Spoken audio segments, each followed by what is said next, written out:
और ये आत्मा के धन का दान है, आत्मा के ज्ञान का, आत्मा की सिद्धि का और आत्मा की शक्ति का और आत्मा के अमृत का ये सच्चा दान है। ये बाहर का वो छाया का दान नहीं है। इसलिए वो मंत्र नहीं है जो गुरु मंत्र, ये गुरु दीक्षा नहीं है, ये आत्म मंत्र है, आत्म दीक्षा है। इसलिए इसको नामदान कहते हैं। आप लोग इसको सम्मान से ले लो और ये सबके काम आएगा। हिंदू, मुसलमान, सिख, ईसाइयों के, छोटे बड़े, बच्चे और बच्चियों के ये अमूलक वस्तु है। ये हीरे जवाहरात से नहीं मिलेगी, चाहे जितना भी दुनिया में बांटो। जब उस प्रभु की कृपा हो जाएगी उन महात्माओं पर तभी वर्षा होगी। इसके पहले कुछ छेड़ने वाला नहीं, पत्ता नहीं हिलेगा। लेकिन जो दया उनकी हो गई कि इन आत्माओं को अवसर दे दो, इनको मौका दे दो, इन पर वर्षा कर दो और ये बीज डाल दो।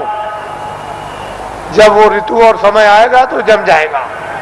महात्मा फकीरों की मेहनत व्यर्थ नहीं जाती।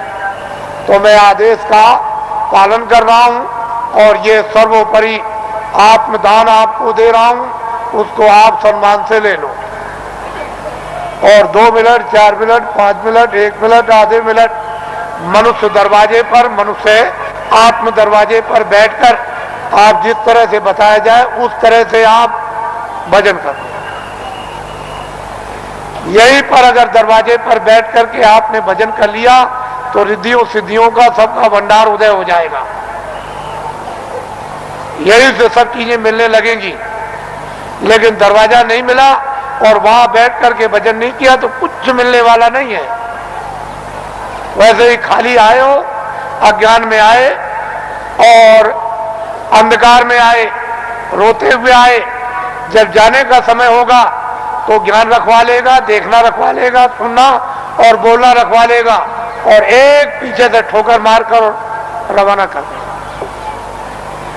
इसलिए आप लोग संभल करके रहो। हम तो कोई जय गुरुदेव है नहीं। इस किराए के मकान का नाम आपका ही रखा हुआ, जो रखवाया होगा उस समय के पंडितों से, यह नाम तुलसीदास है। और जय गुरुदेव नाम उस परमात्मा का, ईश्वर का, भगवान का, उस सर्वशक्तिमान, उस ब्रह्म का, उस अल्लाह ताला यानी खुदा और गाड का नाम। ये किसी इंसान आदमी का नाम नहीं। तो जो नाम मैं भगवान का बोलूंगा सब लोग एक साथ बोलेंगे, आगे पीछे नहीं। जो नाम बोलता जाऊं सब लोग उच्चारण करना, जिससे हमको मालूम हो कि आप शुद्ध नाम का उच्चारण कर रहे हो। जब मैं बोल बंद हो जाऊं तो आप भी बंद हो जाना। बोलो जय गुरुदेव। और ये आत्माओं का गोपनीय यानी रूहों का ये छुपा हुआ राज, ये खजाना है। ये जब तुम जरा सा रियाज और जरा कमाई करोगे, थोड़ी सी आप मेहनत, अभ्यास और साधना करोगे तो जल्दी से ये प्रकट होने लगेगा। लेकिन तुम ऐसे ही बैठे रह गए तो घर का भी कोई काम नहीं होता। और वैसे घर में भी कोई आपको नहीं पूछेगा, अरे भाई काम प्यारा, चांद थोड़ी प्यारा है।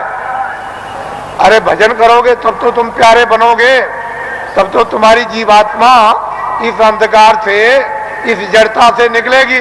लेकिन भजन नहीं करोगे तो कौन किसको प्यारा? पति स्त्री को जवाब देता है, स्त्री पति को जवाब देती है, माँ बाप बच्चे को जवाब देते हैं। चाम नहीं प्यारा, काम प्यारा। अरे बातें प्यारी नहीं है, साधना और भजन और प्यारा है।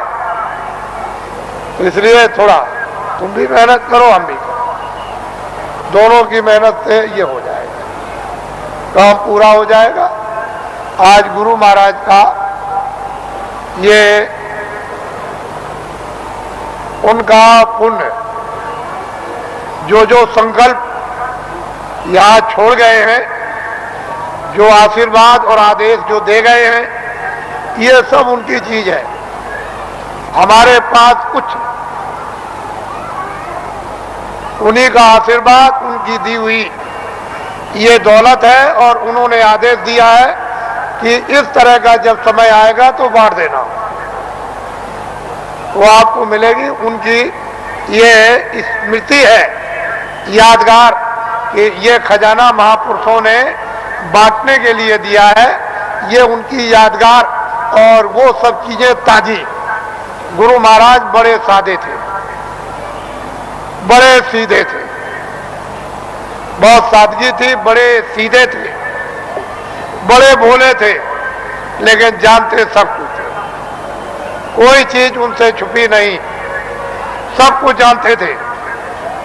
और उन्होंने ये संकल्प, तो उनका ये संकल्प है कि जीवों को बहुत लाभ होगा, रूहानियत का, आध्यात्मिकता का।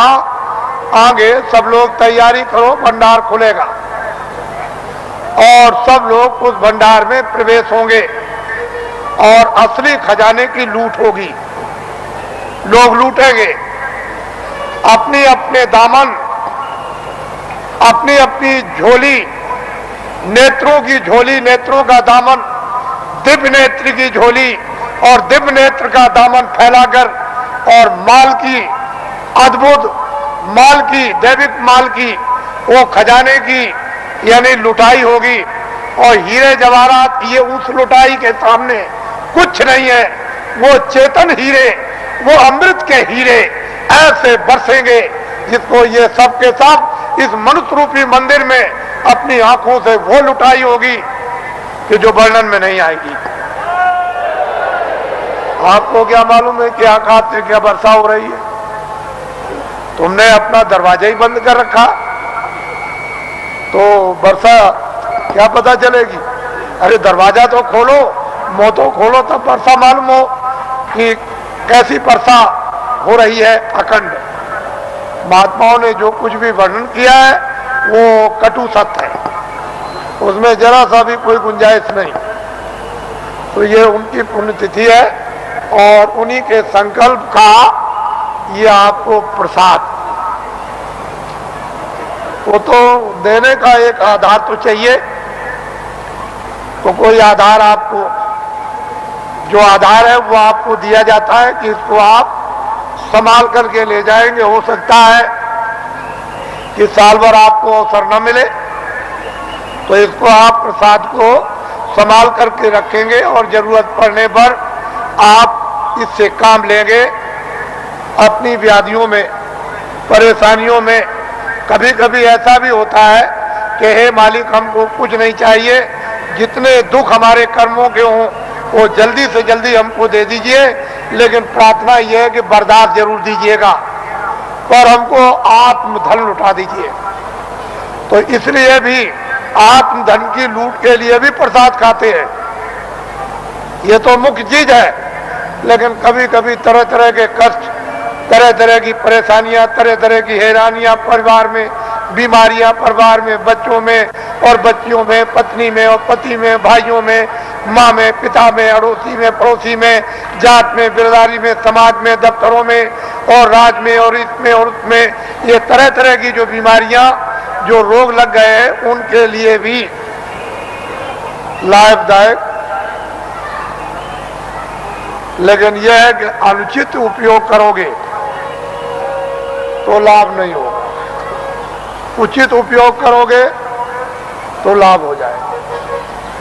अनुचित क्या उपयोग है कि मैं ये प्रसाद खाता हूं, आज मैं रात को डकैती डालूंगा, मुझे 1 लाख रुपया मिलना चाहिए, ये अनुचित, इससे लाभ नहीं होगा। तुम इसको खा करके डकैती डालोगे, चोरी करोगे, मौके पर पकड़े जाओगे और फिर कर्मचारी अधिकारी पकड़ेंगे तो वो डंडे मारेंगे, कचहरी पहुंचा देंगे, तुम्हारी सजा हो जाएगी।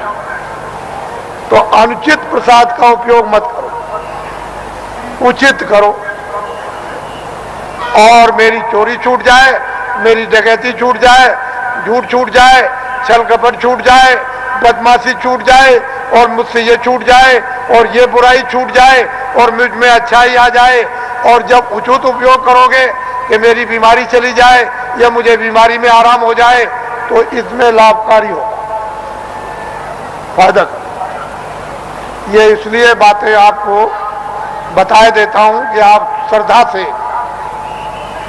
आस्था से आपने रात को तपस्या की है ठंडी में। हम भी देख रहे हैं, हम कोई ऐसा थोड़ी है कि नहीं। आपको क्या मालूम कि रात को मैं कैसे घूम रहा था? किसी को नहीं पता कि मैं कैसे निकल के, किसी ने नहीं पहचान पाया, कोई भी सड़क पर पहचानने वाला नहीं मिला। तो आपको तो ये जानना चाहिए कि मतलब यह है कि मैं देखता हूं।